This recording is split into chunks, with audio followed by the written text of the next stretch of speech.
Our top story this afternoon is about the Black Lives Matter protests and the movement which continues to rage across the United States. Several arrests have been made as anti-racism protests have turned violent across the United States.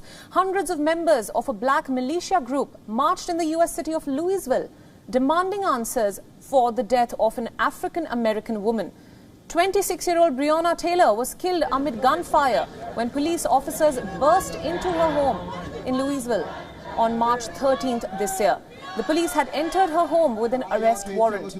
Neither the person they were looking for nor any drugs were found in her apartment. No charges have been filed against the 3 officers involved in the raid so far.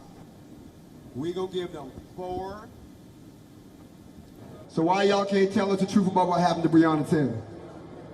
Because the truth is, you see, y'all tried to sing and they ignored you. Y'all tried to chant and they ignored you. Shit, y'all even told and they ignored you. But when it got to the world stage, people with guns heard about it. And then we came knocking, and guess what? They ain't allowed us at all. Meanwhile, several arrests were made in Seattle, where protests turned violent. Demonstrators were seen throwing rocks, bottles and fireworks at the police officers. Federal troops have been told to deploy across the city, and this comes amid anti-racism protests that have been taking place across the country.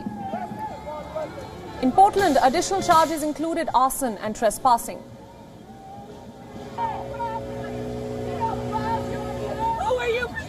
We're now showing you some live visuals coming in from Portland City in the United States, where protests have turned violent, and the police was even seen firing some tear gas at the protesters to disperse the crowds and get them under control. Once again, these are live visuals coming from Portland, Oregon in United States.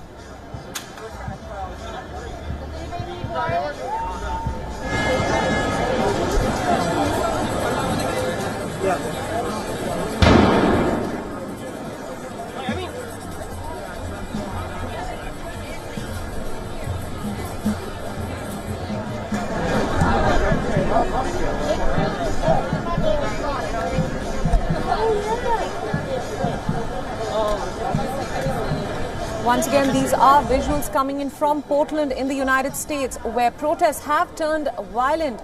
This is, of course, the Black Lives Matter protests that have swept the country since the killing of George Floyd at the hands of a white police officer in Minneapolis. Following that incident, protests have swept across the world, in fact, against racism and police brutality.